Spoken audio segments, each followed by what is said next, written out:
Hi, this is Scott Garibay, and today we're going to talk about Dungeons and Dragons, and we're going to talk about, in my humble opinion, you can move from play to purpose in Dungeons and Dragons. You could stop playing Dungeons and Dragons and choose a purpose more valuable, more powerful than fun for Dungeons and Dragons. And that purpose is to benefit yourself, to give yourself a distinct benefit from your engagement with Dungeons and Dragons. The rest of the world is all lined up to be like, Dungeons and Dragons is fun, and that's its purpose, right? But you can be freed from that. You're not bound by it, right? A lot of people are bound by it from several sources. A lot of people are bound to Dungeons and Dragons for fun because that's the expectation of the people that they play Dungeons and Dragons with, right? But I'm telling you, in my humble opinion, you can move beyond fun. You don't have to be anchored down by fun the way the vast majority of the world is. And you could use Dungeons and Dragons for a better purpose, to benefit yourself. In my humble opinion, that's a more valuable, more powerful path for Dungeons and Dragons engagement, or as a dungeon master and as a player. All right, so let's get into this, okay? So if we're going to benefit ourselves from Dungeons and Dragons, how do we do that? There's three ways. I've already talked about one, and that is to answer questions, okay? And today we're going to talk about the 3A life cycle and using Dungeons and Dragons to iterate through the 3A life cycle faster and more productively, okay? So what is the 3A life cycle? So this is, I think a lot of people have different terms for this. A lot of people have talked about this type of a cycle in many different contexts. So this is just Scott Garibay's description of what you may have heard different terms for or different processes, but I call it the 3A life cycle, right? So what is the 3A life cycle? And basically once you stop being a child, I think every American goes through this 3A life cycle. And I think maybe even all humans go through this. Abstraction, action, assertion, okay? So abstraction, you have this abstract idea, you have this concept, you have something you're considering, right? Let's take, for example, your abstraction that you would like to be a leader. Let's say right now you are not a leader, right? You're a shrinking violet, people rarely hear you, you have a lot of great ideas, but you don't share them with anyone because you don't really see yourself as a leader, right? So you have this abstraction, you have this concept, this idea, I could be a leader, right? Now, next is, so you have abstraction, you have action. Next, you as a human have a choice. How do you move from abstraction to action, right? One, most people don't. Many people don't, especially on important things. They don't move from abstraction to action. So I would say literally the vast majority of all humans have abstractions, many abstractions, never move to action. Why? Because it's incredibly difficult to move from abstraction to action. It requires money. That takes a lot of people right out of the game, right? Like you're not going to move from abstraction to action because it would require money that you don't have, money that you need to save, money that you need to share with others that you care about. Money is a very powerful thing in our world. It's not the most powerful thing in our world, but it is legit powerful, very powerful, okay?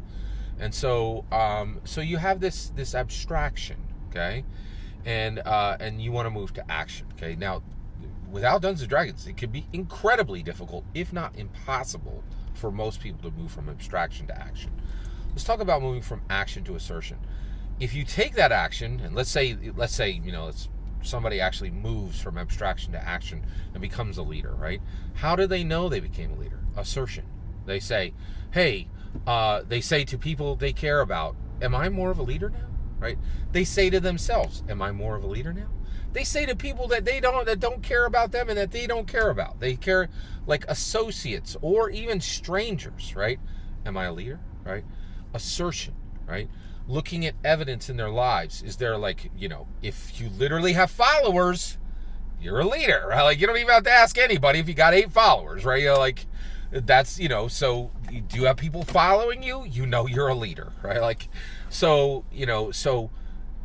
abstraction, concept, idea, action, do it, right?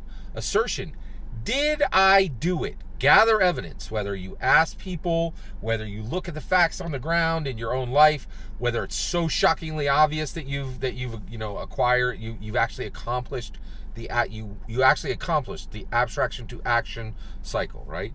So abstraction, action, assertion, okay? Oh boy. Let's talk about Dungeons and Dragons, okay? Same concept, okay? I want to be a leader, right? You're a player, and you say, I want to be a leader. You regular muggle, right? You got to go get some money. You got to go take a class, right? Maybe you failed that class. Maybe you can't make it because you don't have the time, right? Like, because you can't go to college in the slots that they have, right? Or you just don't have the money, right? Or you going to college would be like this big, like, nobody in your family ever went to college. And, like, oh, is this going to be offensive to people in my family? Or, or you're like, oh, I'm going to do Toastmasters. Wait, that's public speaking. Oh, my gosh, I don't know. Do I want to public speak, in front of 50, 100 people at Toast? There's so many blockers. Real money, real time, real access, right? What about Dungeons and Dragons? Right? You want to be a leader? Okay. You are in a Dungeons and Dragons game. You have a person who has been directed by important 250-page books to put you at the center and take your direction on what happens in that Dungeons and Dragons engagement slot, which should be 2 to 4 hours. So for a month, for 3 months, for 6 months, depending on how long your campaigns run, you have the perfect place to become a leader. No money, right? No. Every DM worth their salt today, every dungeon master who carries the title does not charge cash, right? Like, does not charge money. The only professional dungeon masters today are generally online. There's very few people doing it. And I think it's totally okay to be a professional dungeon master in certain circumstances, but the reality is the vast majority of dungeon masters are doing it for free. And then I'll tell you right now, the best in the world are definitely doing it for free.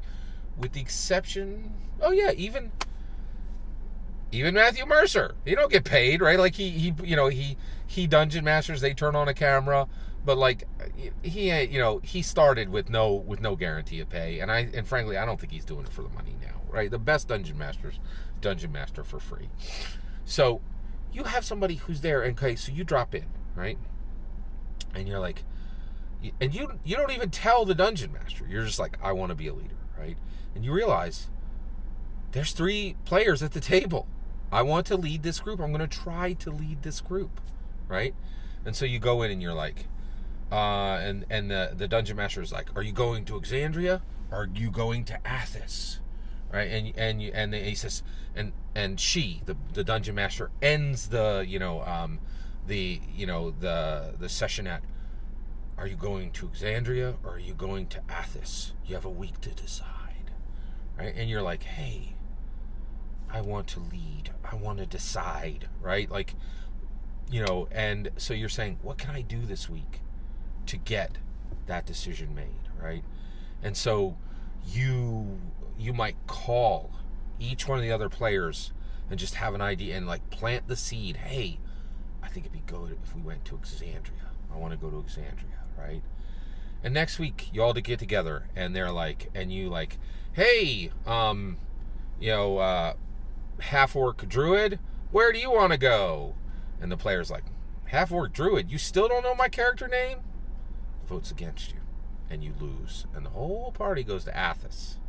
You're like, my leadership failed, right? Why did it fail? Well, that player got snarky when I didn't use their name. Cragnus, isn't it Cragnus? I'll check my notes, or I'll just ask next week, what's your character name? Cragnus, right? And the next time when there's a decision and are we going to go down into the dungeon or are we going to go back to the tavern and get a night's rest? And you're like, you know what, we're low on hit points. We need to go back to the tavern. And you say, Cragnus, you're wounded. Let's go back to the tavern. Let's not go down into that dungeon. And Cragnus like, I don't want to go back there, but you know what? Okay. And you're like, you realize just using the player character's name was enough to attach that person to my leadership and what I wanted happened. Right? Leadership. And over weeks and over months, you can learn real leadership and and the stakes are low. There's no money involved. The time is far less than you would spend in a college. And the other thing is, like, the Dungeon Master is literally there, told by 750 pages of content to say, you are the center. What you need to happen is going to happen. You are the star of this world. When you go to college, you ain't the star of that world. You're just a pupil, right? Probably some adjunct professor, not even a real professor. And a professor's working on their publishers, right? This is a true platform that can allow you to surge forward and benefit yourself and attach something powerful to yourself like leadership. You can absolutely learn to lead in a Dungeons & Dragons game. You could benefit yourself, right? And it's not going to be fun. You're going to have to pay attention, right? You're going to have to be hyper-focused on the other players. And you're going to have to write things down and say, this didn't work, this did work. You're going to have to invest time in engaging with those player characters, right? See what works, see what doesn't. It's not going to be fun. You're moving beyond fun. You're moving beyond play to purpose. And the purpose is to benefit yourself. Dungeons & Dragons is a powerful play engine. It can be used. Using Dungeons & Dragons for fun is like using a chainsaw to make an ice sculptor. You can do it, but thinking that's the purpose of a chainsaw is outrageously foolish, right? And when you go and you play your little Dungeons & Dragons for fun, it's all going to melt away. But if you realize what a chainsaw can do, you can have a log cabin that lasts for 200 years, right? It's time, in my humble opinion. You can use Dungeons & Dragons to move from play to purpose, and that purpose to be to benefit yourself. Don't let the fun police control you. You can move beyond fun in Dungeons & Dragons, in my humble opinion. Well, that's my opinion. I'd love to hear your thoughts. This is all part of a playlist and sits on the concept of Dainst.